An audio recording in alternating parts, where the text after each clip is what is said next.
Adam Schefter dropped an article this morning about everything he's hearing going into the NFL draft. And one part of it included the Kirk Cousins tampering situation with the Falcons. So I'm going to share with you guys what Adam Schefter reported, and we'll talk about what a possible punishment could be if they're found guilty, which right now it seems like it's heading that direction. But quick programming alert and schedule reminder, we're going to be going live here on the channel on Wednesday and Thursday. So we'll go live on Wednesday for our normal weekly live show, and then we will be live for the first day of the NFL draft to break down, hopefully, Atlanta's 8th overall pick, barring the NFL swooping in and being the fun police. But hang out with us on Wednesday for a preview of the NFL draft, and then for the actual NFL draft to get a live reaction to the Atlanta Falcons pick at number 8. But a quick refresher on the Kirk Cousins tampering allegations and just overall suit, if you will. Remember when Kirk Cousins was introduced to the Falcons at his press conference, he kind of slipped up with his words and used the wrong verb tenses when talking about when he met people, and he was not allowed to enter the Falcons facility until the beginning of the new league year.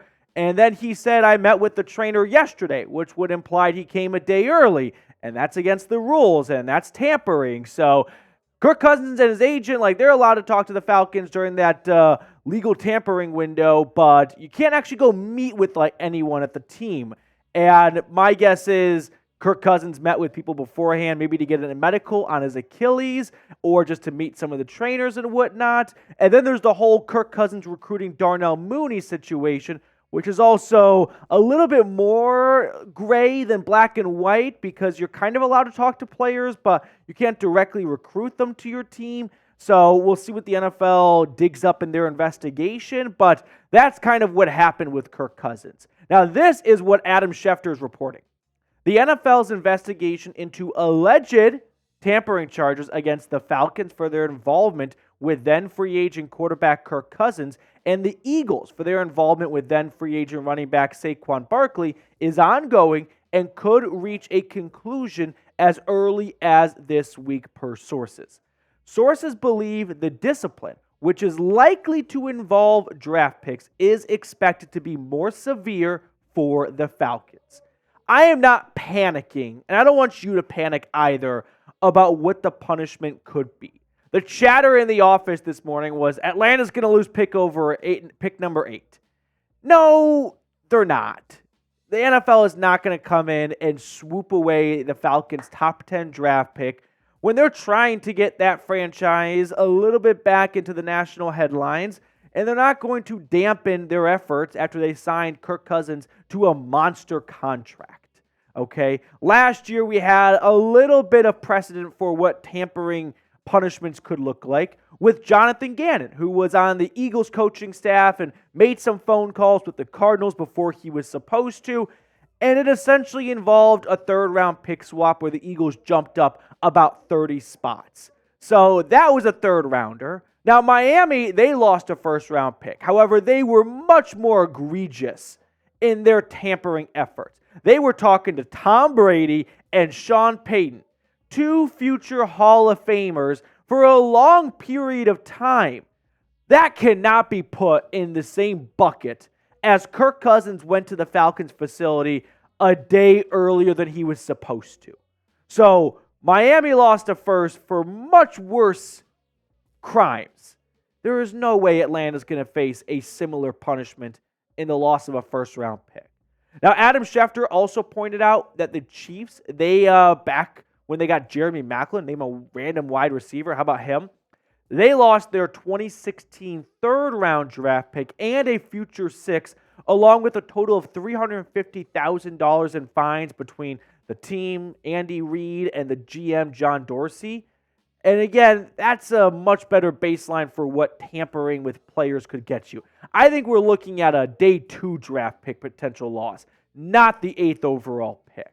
There's also this secret weapon the Falcons have. It's Rich McKay, longtime member of the NFL Rules Committee. He's high up in the NFL league office. He is Arthur Blank's right-hand man in a lot of ways. And my suspicion is Rich McKay will be a part of some of these meetings, and he will try and soften the blow for what Atlanta may get dealt. Now, I know that's a lot of wishful thinking, but there's literally a little bit of a precedent of this exact situation. Remember when Atlanta was pumping in, allegedly, fake crowd noise? They were fined $350,000 and lost a fifth-round pick. If Rich McKay is not a part of some high-up league circles, it may have been a bigger punishment. But because Atlanta's got Rich McKay, I'm kind of confident that he may do at least one good thing for the Atlanta Falcons and soften the blow on a tampering punishment, allegedly. So I don't expect a loss of a first. I don't want you guys panicking today. I wouldn't say it's a guarantee. I would not give it that PD guarantee stamp of approval, although, that's a good thing. If I did that, then they definitely would lose a first. So I'm doing everyone a favor right now, not giving it the PD stamp of approval, but I'm pretty confident that the number 8 overall pick will remain with Atlanta. Mike Florio tossed out an idea of Atlanta and Minnesota swapping 8 and 11 because that's the equivalent of a third. And honestly, that may not be the worst thing in the world. I didn't like the idea because it was Mike Florio just trying to get his own personal wins in there with him being a Vikings fan. But that may be better than losing a third-round pick because if Atlanta went from 8 to 11 with Minnesota, they may still get Dallas Turner at pick number 11, have the same player for cheaper, and they have the third-round pick still. So I don't know if I'd actually hate that idea. I'm just being a little bit of a salty, SOB because Florio is just trying to do what's best for his own fandom, not for the league. But will the Falcons lose their first-round pick? Yes or no? I'm in the camp of no, they will not lose their first-round pick. But if you disagree, that's fine. Get in the comment section and let me know.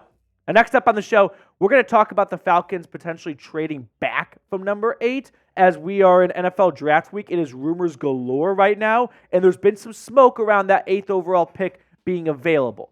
But really quickly, I want to fill everyone in on our awesome sponsor today, which is Game Time. We've got baseball, we have playoff basketball and hockey, and I don't want you guys to miss any of the action because of ticket prices. With Game Time, you can get killer last-minute deals and all-in prices for all the big events. There's nothing more frustrating than spending time searching for the best ticket prices, which is why you should give Game Time a shot. They have flash deals, zone deals, depending on where you want to sit, and the lowest price guaranteed. So if you're trying to catch a game, concert, or any other local sporting event, download the Game Time app and use code CHATSPORTS for $20 off your first purchase.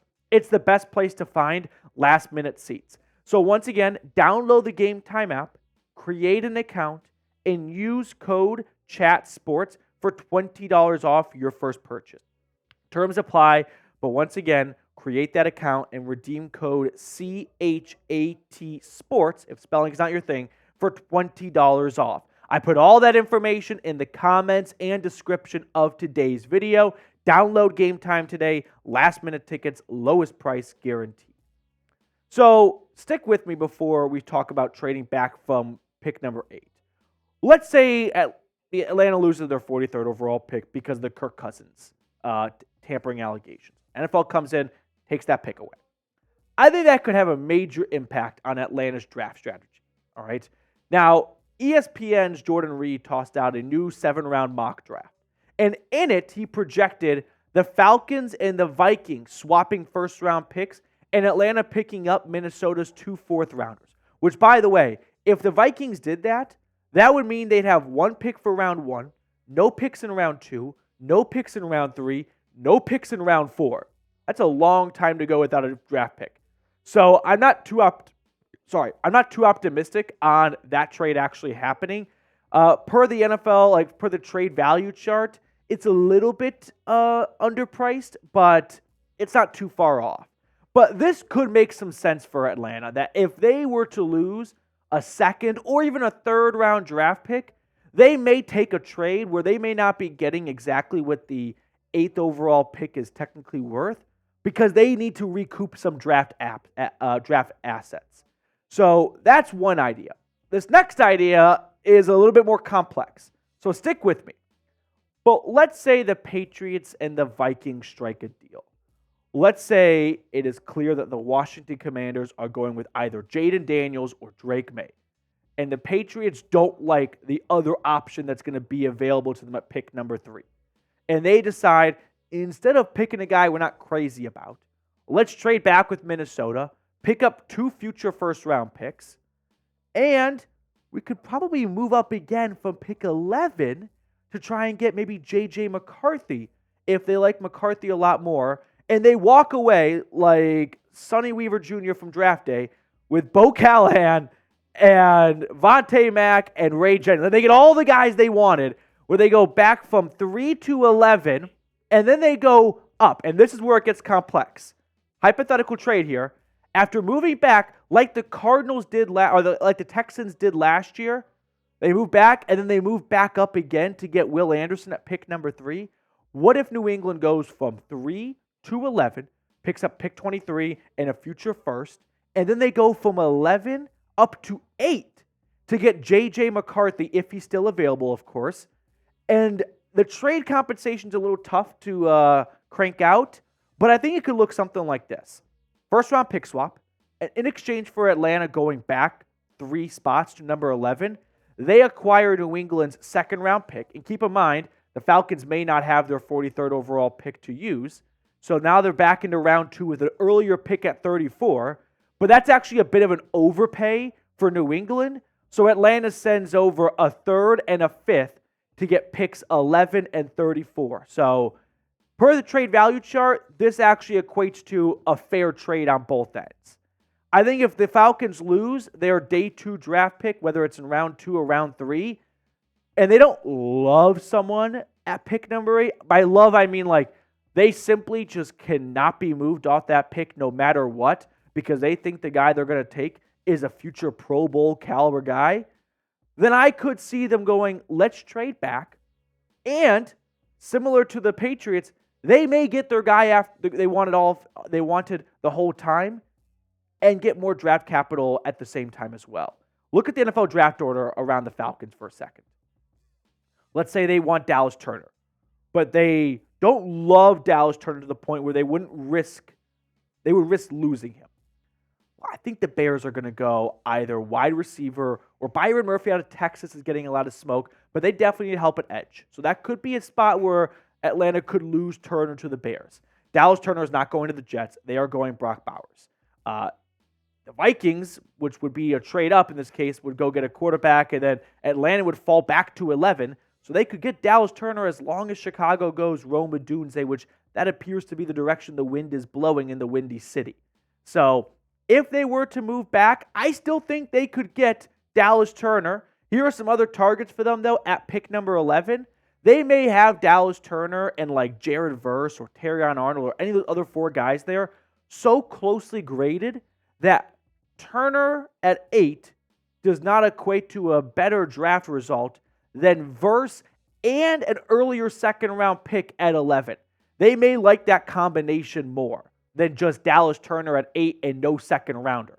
So that may be a spot where they risk moving back and losing Turner because the consolation prize is not very far off from Dallas Turner at number 8. So would you trade back? Type S for stay, type T for trade. Trading back is always like every fan's like number one dream because it sounds super fun to acquire all the draft picks, and it is fun. But you do need a dance partner. So we'll have to see how the board shakes out and where quarterbacks start going. But I think the best thing for Atlanta would be if J.J. McCarthy starts to slip and he goes to number 8, the Falcons could sell that 8th overall pick for something much more valuable than what they could get without a quarterback being available. All right, that will do it for us on this edition of Falcons Today. Thank you guys so much for tuning in. We'll see everyone on Wednesday and Thursday for our live show, so set your reminders now.